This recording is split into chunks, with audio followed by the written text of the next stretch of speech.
అందరికీ నమస్తే. Welcome to it's you TV. నేను మీ సాయి. మామూలుగా ఈ వీడియో చేయాలా వద్దా అని చెప్పి నేను చాలా దాకా ఆలోచించాను. కానీ ఖచ్చితంగా ఈ వీడియో మీ దగ్గరికి చేరాలని చెప్పి, ఇలాంటి వాళ్ళు కూడా సమాజంలో ఉన్నారని చెప్పి మీకు తెలియజేయాలని చెప్పి ఈ వీడియో చేస్తూ ఉన్నాను. ఇలాంటి అమ్మాయిని మీరు ఎప్పుడూ చూసుండ్రు బాబోయ్, తలుచుకుంటేనే అసలు భయం వేస్తూ ఉంది. ఆంధ్రప్రదేశ్లో జరిగిన ఈ ఘటన అత్యంత కిరాతకమైనది, వినడానికి కూడా చాలా భయంకరంగా ఉంది. ఈ ఘటన ఆంధ్రప్రదేశ్లోని కర్నూలు జిల్లాలో చోటు చేసుకుంది. ఈ ఘటన ప్రధానంగా నిందితురాలు ఎవరో తెలుసా? వసుంధర.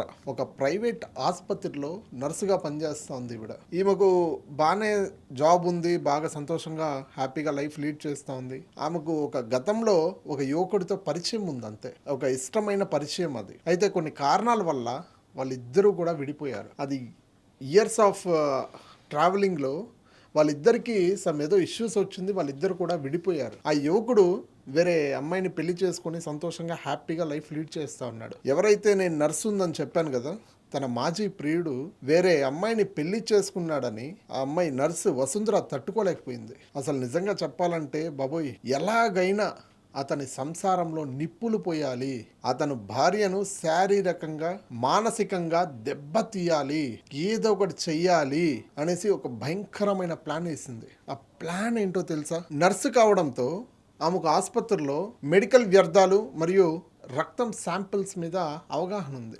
ఆసుపత్రికి వచ్చిన ఒక హెచ్ఐవి బాధితుడి రక్తాన్ని ఆమె రహస్యంగా సేకరించి భద్రపరిచింది. మామూలుగా మనం హాస్పిటల్కి వెళ్ళినా కూడా బ్లడ్ అడుగుతారు, ఏదైనా టెస్టులకు వెళ్తే మనం బ్లడ్ తీసి ఒక ట్యూబ్ లాంటి బాటిల్లో పోసిస్తాము, అది రిజల్ట్స్ రావడానికి ఈవినింగ్ రేపు టైం పడుతుంది. అలాంటి బ్లడ్ శాంపుల్స్లో తీసుకొని భద్రపరిచింది. కొద్ది రోజుల తర్వాత తన స్నేహితులైన మరో ఇద్దరు వ్యక్తులకు డబ్బులు ఆశ చూపించి తన ప్లాన్లో చేర్చుకుంది. ఇక్కడే ఒక పెద్ద ట్విస్ట్ ఉంది. ఆ ప్లాన్ వింటే మాత్రము ఫ్యూజులు ఎగిరిపోతాయి. Doctor Sravani government medical college హాస్పిటల్లో అసిస్టెంట్ ప్రొఫెసర్గా పనిచేస్తుంది. ఆమె స్కూటీ మీద వెళ్తుంది.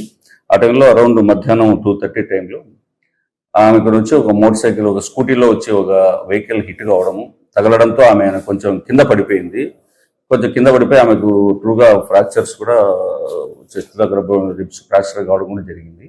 ఆ తర్వాత వెంటనే అక్కడ వచ్చినట్టుగా ఇద్దరు రావడం, మహిళలు రావడం, ఆమెను లిఫ్ట్ చేసేసి ఆటోలో ఎక్కించాను, మేము హాస్పిటల్ పంపించాలని ఆ కారణంతో ఆమెను ఎక్కిస్తూ ఆమెకు ఒక నెక్ దగ్గర ఒక ఇంజెక్షన్ ఇచ్చినట్లుగా ఆమె ఐడెంటిఫై చేసింది. తర్వాత ట్రీట్మెంట్ అయిపోయినాక ఆమె భర్త కరుణ్ కుమార్, డాక్టర్ కరుణ్ కుమార్ గారు, ఈయన విశ్వభారతిలో పనిచేస్తారు, ఆయన వచ్చి మనకు కంప్లైంట్ ఇవ్వడం జరిగింది. ఆ విధంగా వాళ్ళు ఇంటెన్షనల్ గా వచ్చి మోటార్ సైకిల్ స్కూటీతో వచ్చి తగలడము, ఆమె కింద పడ్డము, తర్వాత ఇంకో స్కూటీలో వచ్చిన వాళ్ళు లిఫ్ట్ చేస్తున్నట్టుగా మా భార్యకు ఇంజెక్షన్ ఇవ్వడం జరిగింది. బాధితురాలని గట్టిగా పట్టుకొని ఆమెకు బలవంతంగా హెచ్ఐవి సోకిన రక్తాన్ని ఇంజెక్షన్ ద్వారా ఎక్కించేసింది.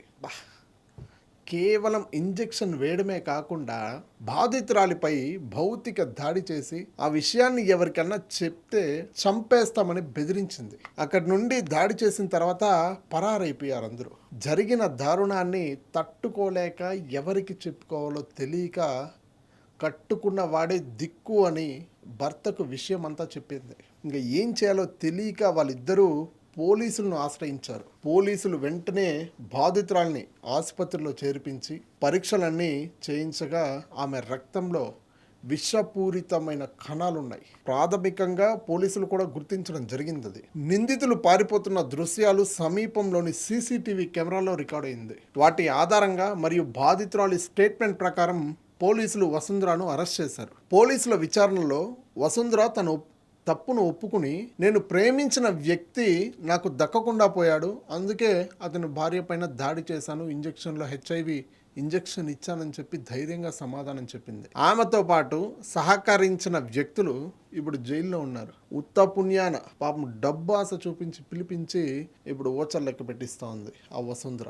వైద్యులు ఆ బాధితురాలకి పీఈపీ ట్రీట్మెంట్ ఇస్తూ ఉన్నారు ఇప్పుడు ప్రజెంట్. ఇది వైరస్ శరీరంలో వ్యాపించకుండా ఆపే ప్రయత్నాలన్నీ కూడా చేస్తుంది. ప్రేమ విఫలమైతే పగ పెంచుకోవడం సినిమా స్టైల్ అనుకుంటారు, కానీ ఇలాంటి విపరీతమైన బుద్ధులు ఒక మనిషి జీవితాన్ని, ఆ ఇంజెక్షన్ వేసిన నేరస్తురాలి కెరియర్ను కూడా శాశ్వతంగా నాశనం చేసేసింది. ఇప్పుడు ఎవడి లైఫ్ స్పాయిల్ అయింది? పెళ్లి చేసుకున్న అమ్మాయి లైఫ్ స్పాయిల్ అయింది, అదేవిధంగా నర్స్ లైఫ్ స్పాయిల్ అయింది, ఆవిడికి సహకరించిన ఇద్దరు లైఫ్ స్పాయిల్ అయింది. ఎవడికన్నా మేలు జరిగిందంటే పెళ్లి చేసుకున్న అబ్బాయి మాత్రం బతుకున్నాడు, క్షేమంగా ఉన్నాడు, అంతే, బయట ఉన్నాడు అంతే.